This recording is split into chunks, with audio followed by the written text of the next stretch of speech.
नमस्कार दोस्तों। आपको मालूम है कि पाकिस्तान की हालत बहुत ज़्यादा ख़राब है। पॉलिटिकल कोलैप्स है, इकोनॉमिक कोलैप्स है और इज्जत का तो कोलैप्स शुरू से ही है जब से कंट्री बना है। लेकिन वे एक दावे से बता सकता हूं कि पाकिस्तान के अंदर कुछ बहुत बड़ा होने वाला है। ये क्यों बोल रहा हूं? क्योंकि वहां पर एक तो सिविल अनरेस्ट की पूरी संभावना है, पॉलिटिकल टर्बुलेंस ऑलरेडी है, इकोनॉमिक अनसर्टेनिटी है और भाई अभी अभी $7 बिलियन का तो उनको भीख IMF की तरफ से दोबारा मिल गई। अब मैं भीख क्यों बोलता हूँ? भाई लोन भी बोल सकता हूँ। भीख इसलिए क्योंकि भीख वो होती है जो आपको वापस नहीं करनी होती और लोन वो होता है जो आपको वापस करना पड़ता है। लेकिन जो IMF से या किसी और से पैसे लिए हैं, पाकिस्तान की कोई नीयत ही नहीं है इसे वापस करने की। लेकिन ये सारे मुद्दे मैंने बताए, उससे ये तो पता नहीं लगता कि चाइना बोल दिया पाकिस्तान के अंदर कुछ बहुत बड़ा होने वाला है। ये क्यों बोल रहा हूँ? उसका रीज़न है दोस्तों कि जैसे जैसे इनकी सिचुएशन खराब होती जा रही है, चीज़ें आउट ऑफ कंट्रोल है। दूसरा, हमारी जो डील अभी रिसेंटली चाइना के साथ हुई है कि आपको भारत का बिजनेस चाहिए, भारत की मार्केट आपको खोलने के लिए हम तैयार हैं। आपको दो काम करने हैं, एक बॉर्डर से पीछे हटिए और दूसरा पाकिस्तान के साथ हम कुछ भी करें, आप बीच में दखल अंदाजी नहीं करेंगे। चाइना इसके बारे में सोच रहा है और इंडिकेशन पाकिस्तान तक पहुंच चुकी है कि भाई तेरा गेम सेट मैच होने वाला है, तैयारी कर ले। अब पाकिस्तान ने अपने आप को जिसको बोलते हैं कि बेचने से रोकने के लिए क्या किया है, अपना इंटरनेट बंद कर दिया। इतनी बड़ी खबर है, इंटरनेशनल न्यूज़, कि भाई पाकिस्तान के अंदर पहली बात है कि इंटरनेट था। ये जो है रियासत मदीना के अंदर इंटरनेट, भाई वो तो हराम चीज़ है, लेकिन इन हरामियों को हराम चीज़ ही अच्छी लगती है। इसलिए यहाँ पर जैसे ही एक तो IMF को लोन मिला, एक ही कंट्री है पूरे दुनिया में दोस्तों जिसको लोन मिलता है, जब भीख जिसको बोलते हैं, भीख बोलना चाहिए, लोन नहीं, लोन मिलता है, इनकी स्टॉक मार्केट बढ़ जाती है। दुनिया में लोन अगर मांगना पड़े IMF से तो नाक कट जाती है उनकी, और नाक कटने के बाद जो स्टॉक मार्केट है उसका भट्टा बैठ जाता है। और यहाँ पर उल्टा काम होता है। और जो फाइनेंस मिनिस्टर है इनका, जब वो भीख लेकर वापस आया है, उसके ऊपर फूल बरसाए गए, जैसे कि बहारो फूल बरसाओ मेरा यार आया है, वो वाला हाल था इनके फाइनेंस मिनिस्टर के साथ। बचा है डिफॉल्ट करते करते अभी अभी 1 साल पहले भी यही हाल था। और ये चीज़ इनकी जो लोन जब भी इनको भीख जब भी मिलती है, इनकी कंट्री के लिए एक लाइफलाइन बन जाती है। उससे इनके 5-6 महीने साल और निकल जाता है। उसके बाद दोबारा से ये काम अपना नाचने वाला घुंघरू डाल के ये काम शुरू कर देते हैं। जो इनके कंट्री के अंदर जो इनका चीफ है, आर्मी चीफ, उसने देखा कि भाई अब मेरे से पैसे बन नहीं रहे, उसने भी क्या किया है, अपना ISI का चीफ चेंज कर दिया।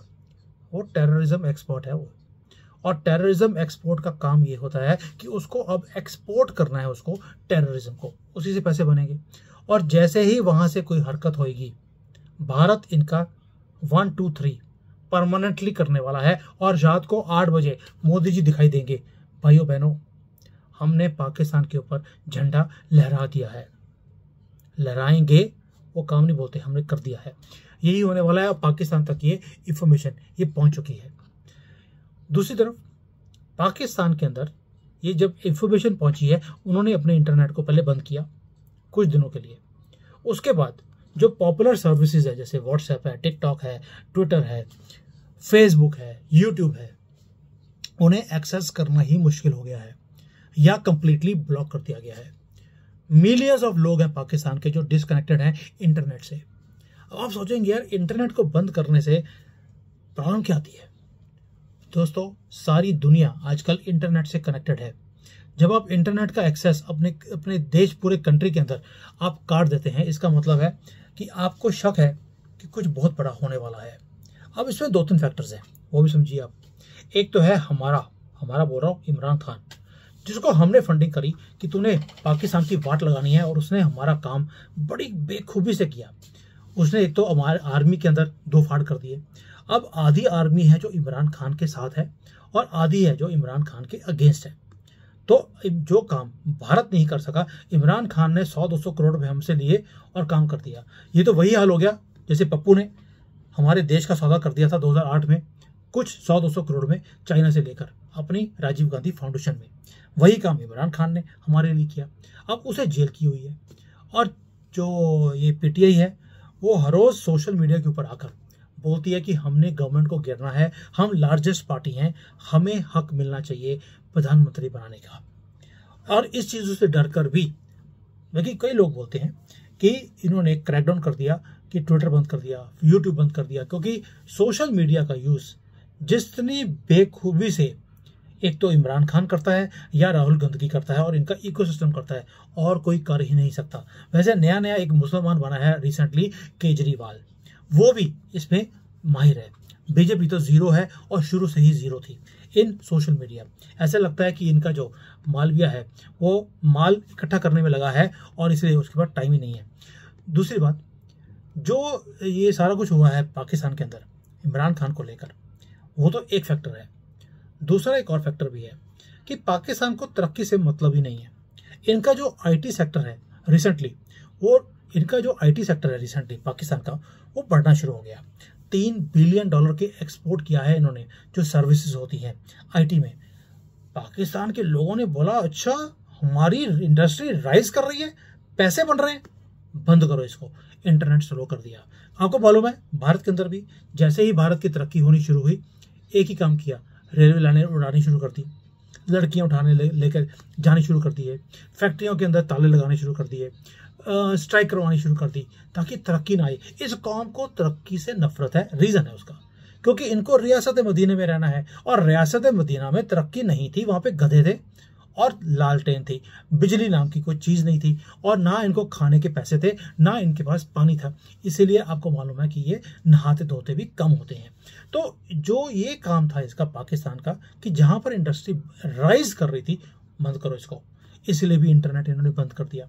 और तीसरा फैक्टर, हमारे अजीत डोभाल, उनके पास एक ही प्रोजेक्ट है आज की डेट में कि जो पाकिस्तान के अंदर फॉल्ट लाइंस हैं उसे और यूज किया जाए, और यूज करने के बाद उसे तोड़ा जाए। यानी कि हमने 1 2 3 जो पहले बोला आपको, वो करने की ठान ली है पाकिस्तान के साथ, और कर ही छोड़ेंगे। पाकिस्तान को भी मालूम है कि मोदी है, जब उसने सोच लिया कि मैं ये करूंगा तो करके ही छोड़ेंगे, और अजीत डोभाल को काम भी दिया हुआ है। अब ये पूरा जो टूटा फूटा सिस्टम है, जो मैंने पूरा बता दिया आपको, कि पूरा टूटा फूटा बिखरा हुआ एक पाकिस्तान है। अब इसका होगा क्या? होगा यही कि कुछ बहुत बड़ा अब होने वाला है पाकिस्तान के अंदर। अब मेरी अपनी सोच है, ये मेरी फीलिंग है कि 2024 के अंदर अब कुछ बड़ा होता हो दिखाई देगा आपको भारत की तरफ से पाकिस्तान के अंदर। छोड़ने वाले नहीं हम, उसका रीजन भी है, 1-1.5 साल से हमने इसकी पूंछ काटी नहीं है। मैं काटी बोल रहा हूं, अभी तक हमने 2 बार कट दिया है जब हमने सर्जिकल स्ट्राइक दिया। इस बार मुझे लगता है मोदी जी उस मूड में है कि अब इसकी पूंछ काटने का टाइम आ गया। अब इसको कट लगाने से कोई फर्क नहीं पड़ने वाला।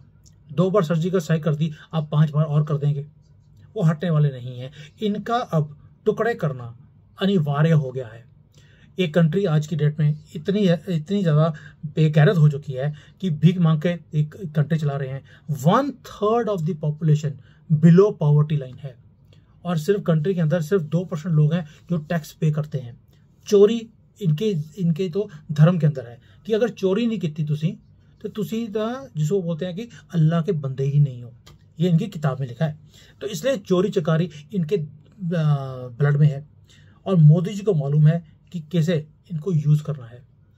दोस्तों, ये कंट्री ऐसी है अभी, या उस स्टेज पे पहुंच चुकी है कि अगर इसके टुकड़े भी किए गए तो भी इनको फर्क नहीं पड़ेगा, ये भंगड़े डालेंगे। आप सोचो कि यार कंट्री के 4-5 टुकड़े कर दिए और ये लोग भंगड़े डालेंगे।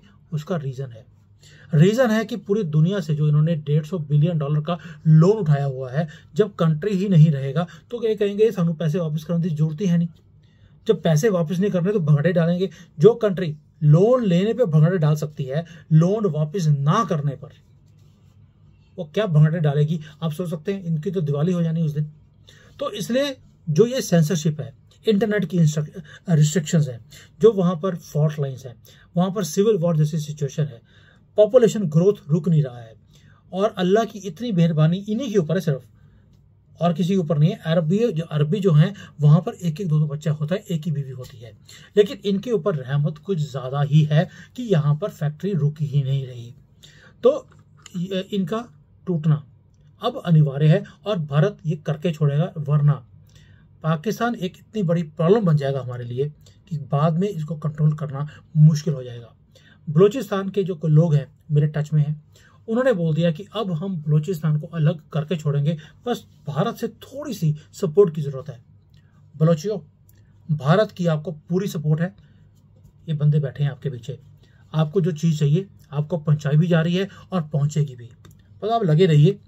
और ये जो काम आपने जिम्मा लिया हुआ है पाकिस्तान से अलग होने का, क्योंकि 45% लैंड बलूचिस्तान पाकिस्तान का हिस्सा है, अगर ये 45% ही निकल गया, सारे रिसोर्सेज निकल गए और जो सी पैक है जो बलूचिस्तान तक जाता है उसकी टैटक फिश हो जाएगी, और यही एक कील होगी इसके कॉफिन में, पाकिस्तान के कॉफिन में आखिरी कील। सो अब आगे जाकर होगा क्या? आखिरी चीज आगे जाकर यही होगा कि पाकिस्तान के नया नक्शा बनाना पड़ेगा। उसकी इंस्टेबिलिटी और प्रॉस्पेरिटी ये कभी भी आगे आ नहीं सकती, स्टेबिलिटी कभी आ नहीं सकती, प्रॉस्पेरिटी कभी आ नहीं सकती। अगर आएगी तो ये खुद ही अपने पैर पे कुल्हाड़ा मार लेंगे। इसलिए इनका नक्शा भी नया बनेगा, इसकी कुंडली भी नहीं बनेगी, 47 वाली कुंडली अब नहीं रहेगी। मैं बार बार बोल रहा हूं, पाकिस्तान का जो अंत है वो आ चुका है। उसने इतनी बेवकूफ़ियां कर ली हैं कि अब तो उन्हें बांग्लादेश का जो टेम्पररी प्रधानमंत्री है या प्रेसिडेंट है उसको मिले हैं और उसको मिलकर ये बोला है कि हम आपको एटम बॉम्ब की टेक्नोलॉजी दे सकते हैं ताकि आप गजवे हिंद का सपना पूरा कर लो। आपको लगता है कि हमारा दुश्मन कंट्री गजवे हिंद के सपने देख रहा हो और हम उसको ऐसे ही छोड़ देंगे? मुझे नहीं लगता कि इतने बेवकूफ़ हमारे हुक्मरान हैं। तो यानी कि पाकिस्तान का 1, 2, 3 होने वाला है और 2024 में कोई बहुत बड़ी हरकत भारत की तरफ से अब होती हुई दिखाई देगी। Thank you. जय हिंद। वंदे मातरम।